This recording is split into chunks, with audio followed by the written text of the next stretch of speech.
Welcome back to 24/7 Football. We're getting into the top 5 now of our top 10 moments from 2018 in football. Have you enjoyed doing it so far? No. I think it's really good. No. It's dragged on way too long. It's intact.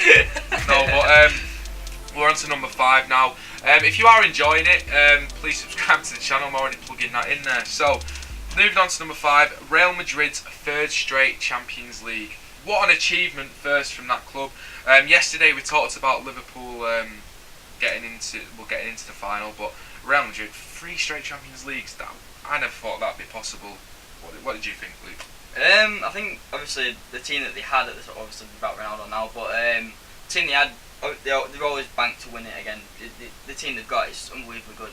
They're not doing as well now in the league, obviously. We'll probably talk about that after, but yeah, it's an unbelievable achievement.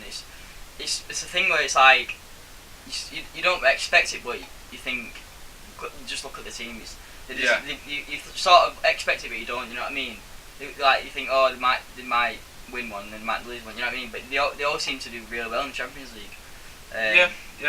Just against different teams. I don't know why. I think it's just because they're used to it. They've got quite a lot of experience. They love Europe. Yeah. Unlike Britain, who Brexit. Get him out!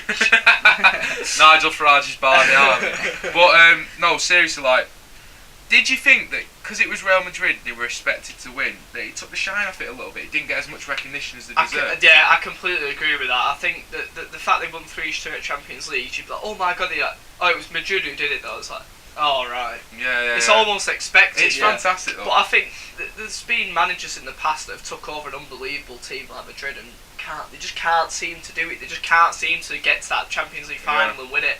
Whereas Zinedine Zidane in his first job in Madrid has just done an absolutely unbelievable job there. 3 Champions Leagues in a row. You can't understate how impressive that is. No matter what team you've got, they argue I've got the best team in the world, or they had. But even so, you've got to perform in every single knockout game. You've got to perform in every single group stage game. Yeah. And you've got to win every single one. Yeah. How much? I was going to say something. Typical of 24/7. Carrying the channel it's that as usual. notification that I just had that was going to say something about it. Yeah. How much of a mic drop moment is that from Zidane? 3 straight Champions Leagues. I'm off. He's gone.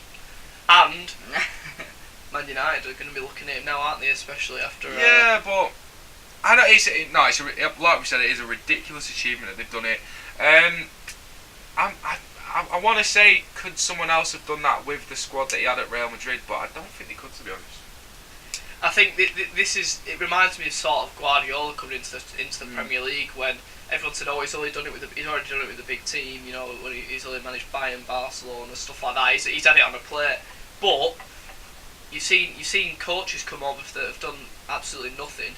I'll rephrase that. So they've done very well with a team that's not expected to do very well. Come on to a big club thinking, oh, it'd be easier for them because they've already done it with a smaller club. E.g. Eddie Howe at Bournemouth. Look at Mourinho. Exactly. How much money he's had to spend? He didn't do it. No, they didn't do it. But Zidane, people have the criticism of him saying, oh, if he comes to Manchester United or goes to Manchester United, they wouldn't do it because he's already had it all on a plate. Said that unbelievable team. Yeah. But that was and that was an opinion I shared until a certain Pep Guardiola came to the Premier League, where I thought he wouldn't do it here either. Yeah, he's gonna lap all this up, but he did it practically straight away. It took him a season or so to get going. As Andy Tate would say, it's a Barca style of play. But it's exactly. But you just can't understate what a fantastic job Zidane's done. And even though, granted, he had a fantastic squad, you've got to get them playing for each other, and you've got to get them into a system that suits them. What a way to do it. We mentioned yesterday, Karius. So unlucky for the lad, but that Bale overhead kick. How was that not goal of the season? Mo Salah scored a curler against Everton, decent goal. Didn't even get goal of the month for Premier League, and literally he's won the Puskas award. And Gary Bale, who does that in a Champions League final. Gary Bale. Yeah, Gary Bale doesn't even get the award. It is a joke, but I think it showed the sort What a of... performance by Bale, though. It was. He was fantastic. He was just brilliant in that game, and you just thought every time he got the ball, he was going to produce something. Which ironically was what the Liverpool front three had been doing the whole way through the whole Champions League. But I think when you come up against these big clubs like Madrid, you just realise the levels. You realise the levels, and Zidane got the best out of that front three, in my opinion. Yep. No, and that's ultimately like one in 3 Champions Leagues. That's a fantastic achievement in football. One that is surely up there through the greats, the great football clubs. But going into, I'm not trying to trigger anyone here, by the way. But Luke, did you feel that Ramos did anything wrong with the Salah incident? I think the incident with Salah, I think he obviously won the ball. It wasn't a foul in my eyes. There's nothing wrong with the tackle. I don't think there's anything wrong with it. I think the fact that it was Salah that did it to, I think a lot of people got really angry at him because I think it's the way he tackled him and pulled him down a bit, didn't he? As he tackled him, but he won the ball, so I don't think that's a foul. I think Salah was just unlucky that his shoulder dislocated. Yeah, it's just a coincidence. I mean, it's just Mo Salah's. It's not Mo Salah's fault that he's built like a 7-year-old boy. Do you know what I mean? Compared to Sergio, it's like Ben. But to be fair, my arm be straight out the socket. What I did when you saw the incident, it did look like Salah locked first, and he did go into a duel with Ramos. Yeah. It's 6 of one, half dozen the other for me. It's one of them where they've lost the game and they're looking for something to think, because they love that team, they adore that starting 11. Even apart Karius, obviously, apart from him. But they love that team. They want to find an excuse to help that team, to give them an excuse that they lost the game.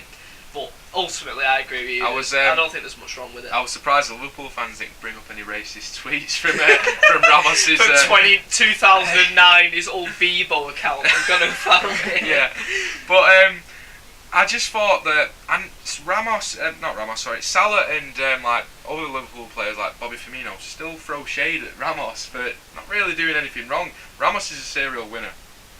That's something you can't knock from him. I think they're all.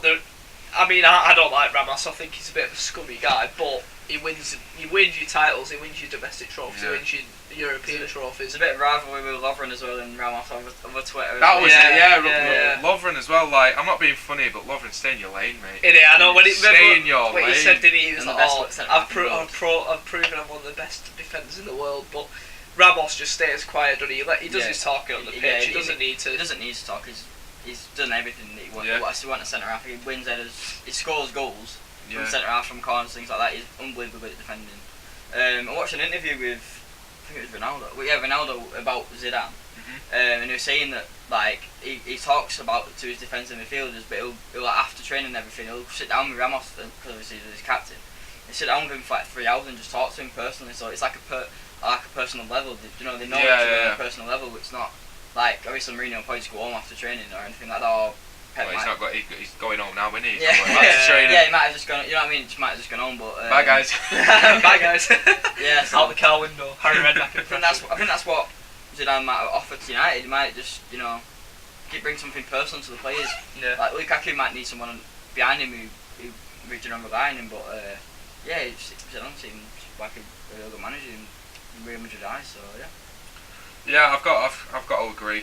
I just think it was just a fantastic achievement from Real Madrid to do that, a 3rd straight Champions League, when, I'm not being funny, you got big clubs like Man City who haven't won one. You just said big clubs. Oh, here we go. Support's Oldham. I'm under no illusions that City will win a Champions League in my lifetime, hopefully. But you've also got teams like Arsenal who still haven't won a Champions League, so that's a fantastic achievement to dominate the European scene like they have. Whether they can do it this year, make it a 4th. I don't see that happening. I can't see that happening, but you don't know, do you? You never know. But then again, you say when someone wins the Champions League, you're automatically looking for the next team to win it. You don't think they're going to consecutively win it. It happens so rarely. Yeah. And after that second year of winning it, I doubt a lot of people would have said 3rd year they're going to do it again, but they did. Hopefully, on our 2019 review, I'm going to be talking about Man City winning Champions League. I won't be here for that. Oldham Athletic winning League 2. Imagine. That's just standard. That's expected though, isn't it? That won't be an achievement. It'd just be like, oh, by the way, we just won the league. In fact, no, we might be talking about getting relegated to National League. That's expected though. Let's move on. on, let's just finish this now. Yeah, so that was number 5. We've got 4 more to go, so 4 days left in 2018. Yeah. So a recap again: 10 was Accrington Stanley winning League 2. 9 was Wigan beating Man City. 8 was Burnley's European Tour. 7 was the Russia World Cup 2018. 6 was Liverpool reaching the Champions League final, and 5 was Real Madrid winning their 3rd straight one. So 4 left to go. As always, thank you for you two for coming on again and giving your valued opinions, Luke. Maybe not them. Their channel is in the link in the description. Like I said, check us out tomorrow for our number 4 in our top 10 moments. But thank you for watching the video. Was it a good one?